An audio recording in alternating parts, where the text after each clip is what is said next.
Hello YouTube friends, this is Angie here at Abundant Acres Homestead, and today I wanted to talk about chickens. There has been a lot going on with chickens, so it's kind of created a little bit of a chicken craze, so I thought this would be a good video to go over. So because of the increase of the egg price, a lot of people have started getting chickens, which I think is awesome. I think everybody should have chickens, but I've always said that. So I'm gonna go over basic chicken care, and then there's also been a lot of talk about chicken feed, and there's conspiracies and everything else, but I'm gonna show you the problems that I was having with the chicken feed and what I've done to correct the problem.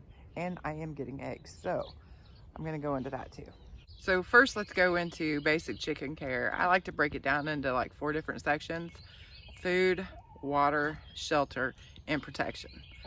I'll break that down a little bit more as we go along, but for the most part, those are the top 4 things that I worry about. And you can make this as complicated or as uncomplicated as you want. I prefer kind of like the hands-off method and let my chickens just be chickens. If you're wanting your chickens to be more pet-like, there's a whole lot of other things you can be doing for them, but these are just, I'm just going to go into the basics of taking care of chickens. First thing I'm going to go into is the feed, because there's been a lot of speculation about chicken feed and that chickens have just stopped laying because of certain brands of feed.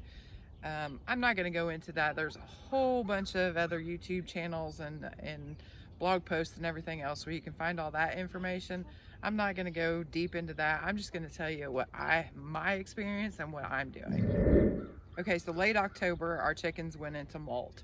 Now, anytime a chicken goes into molt, they quit laying altogether. I've got a whole video about chicken molting, and I'll put that right there.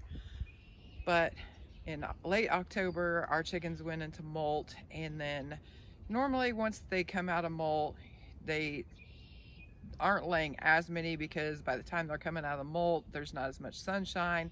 And I do natural, I don't do artificial lighting. For laying chickens, they need 16 hours of daylight. I don't do artificial lighting.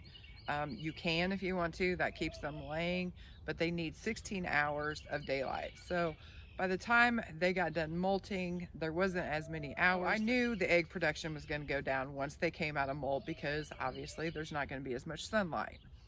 So that wasn't unusual. But what was unusual is that even when they did come out of molt, they weren't laying at all. We live in Indiana, so sometimes our winters can get pretty cold. So what I've just always done is I always do their layer feed, but I also add in some cracked corn. And what that does is it just gives them a little bit more energy so that they can get through the colder nights. And they're able to use that energy to create more body heat to keep them warm. So I've just always mixed layer feed with cracked corn in the wintertime just to help them get through, keep their bodies warm and conditioned. But this year, I did do that this year, but they still weren't laying. So I added a few things, and I'm gonna go over that right now.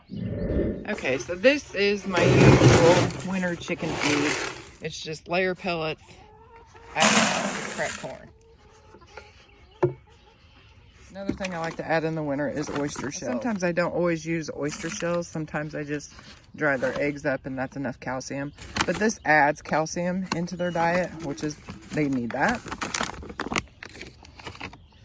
And then also in the wintertime, because they do spend more time in the coop, I like to add just a little bit of DE to their feed. It doesn't take much, about a tablespoon or so. And then I mix it. And this is my usual winter feed.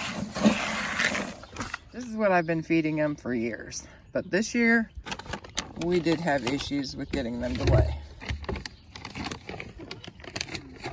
So I added a couple more things.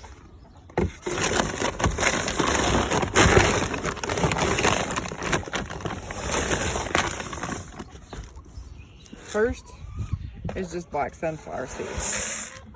A lot of people add that to their chicken feed anyway, so that's nothing unusual. Here's the extra addition that I truly think is healthy.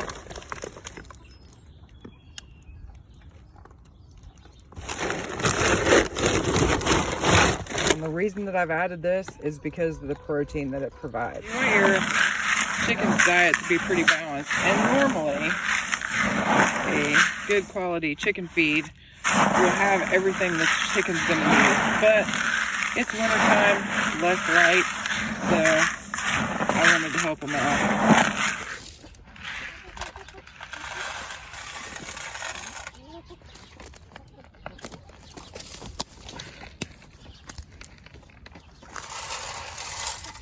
And I will say I do feed them more in the wintertime just because I like eating more in the wintertime. Plus it just helps them. The more feed that they have, the more the body temperature that they can keep up. So I feed them more just because I think they deserve more. Need to run over and feed the cows, but we're gonna keep on talking about chickens. So the next thing is water.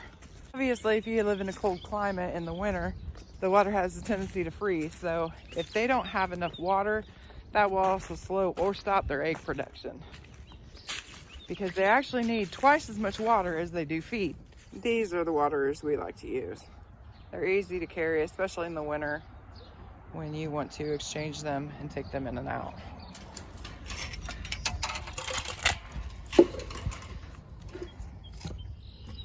I water the chickens every day, and in the wintertime that's a little bit harder to do because I have to switch the waterers out. Again, that's in a video of how I take care of them in the winter. Hold on a second. Okay, they're being loud eaters, so let's go back out there. And as far as shelter goes, chickens don't need anything fancy. What they do need is something safe. So worry more about the safety and keeping them warm. So let me show you our coop and what we do. So we have a basic coop. You can tell it kind of looks like an outhouse. That was done on purpose, but it's basically a 5 by 3, maybe 4. But on the inside, I wanted to show you, not only does it have siding on the outside, but we have added this to the inside. And what that does is there's an air space in between here, so it gives a little extra insulation. We also make sure we never close this in, that way that there is adequate ventilation, because once the chickens are in here, especially in the winter time, there can be a lot of heat buildup. So this lets it ventilate. And if we need more ventilation, we have this. And there's actually a flap we can actually close, so we can close that off. We do that in the winter. We'll close this off, and then the ventilation is done through this area. If it gets really cold, we can put rolled insulation right here. Pretty low temperatures, and we've only had to do that a couple times, like during the Arctic. When it was going like -20 and below that, we would put the insulation right here to close that off, but then we would make sure that we took it out. So you want to make sure that there's plenty of ventilation. You also want to make sure that there is plenty of room, not just in the coop, but also in the pen. So the basic recommendation for the coop is that you want 1 square foot per bird. And for the chicken pen or the chicken run, whatever you want to call it, you want 3 square feet per bird. Now let's go into protection. You want to make sure that your coop is protected, but you also want to make sure that your pen is protected. We use 2x4 fence, but if you want, hardware cloth is even better. So if you are in an area where you have a lot of predators and you're worried about that, then go ahead, spend the money and use the hardware cloth. We're pretty good here, so the 2x4 fence actually works pretty decent. And you can see we have 2x4s around the bottom, so there's not really an easy way for them to push in. And you can see at the doorway, there's a 2x4 that's running right here. That keeps the predators from being able to push in, and we have a lock so there's no way that they can pull it out. So you want to make sure that you're able to keep them protected. Now we do allow our chickens to free range occasionally. When they're out there free ranging, there's not as much protection. So if they're free ranging, I prefer to do it when I'm outside. Like if I'm out in the garden, then I'll open it up and let them free range. But we do have this. I don't know if you can see it real well, but we have a temporary fence that goes out and around here. Again, it's just 2x4, and it's just put up with temporary stakes. I mainly like to use this area in the winter time just because I can't be out here all the time because, I don't like being cold. So we'll use this in the winter time, and it gives them the ability to free range, and we're able to move it around so that they can keep moving. Now I like to use the deep litter method in both the coop and in their pen, and there's a couple reasons for it. Number one is because it makes excellent compost for the garden. But too, another great benefit is I don't have to do it a whole lot, so it's kind of the lazy way to do things. And 3 is the smell, because with chickens there is a lot of poo, and with a lot of poo there is the smell. But if you use the deep litter method, all the browns and everything soak all of that up, so then the smell's not as bad. So there's 3 good reasons for using the deep litter method. And eggs, I collect eggs daily. There's a few reasons you want to collect eggs daily. Number 1, right now I have to because it's winter time, so that means the eggs can get cold, and if they freeze they will bust, and we've already lost a couple of them. If you got a rooster, the eggs could be fertilized, and if they're fertilized and a chicken is sitting on them, then there's a chance that you're going to bust one of these open and you're going to see a lot of blood. It can even go up to a full chicken depending on how often you're checking your eggs. You don't need a rooster to get eggs.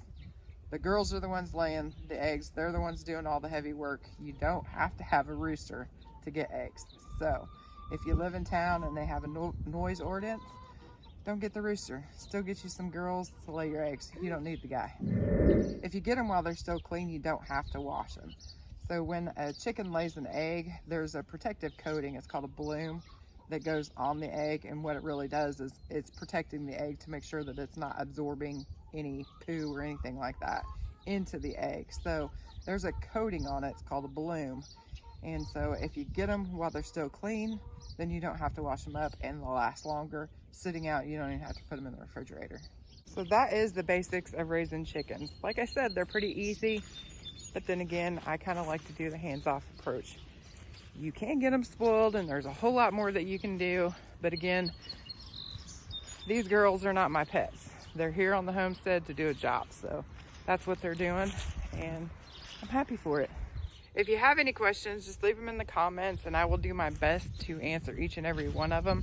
I also have a whole chicken playlist, and it covers a lot more of this stuff, but in better detail. So if you want, be sure to go and check that out. Until next time, this is Angie here at Abundant Acres Homestead. If you're not already subscribed, make sure that you do so that we can see you again. Be safe and God bless.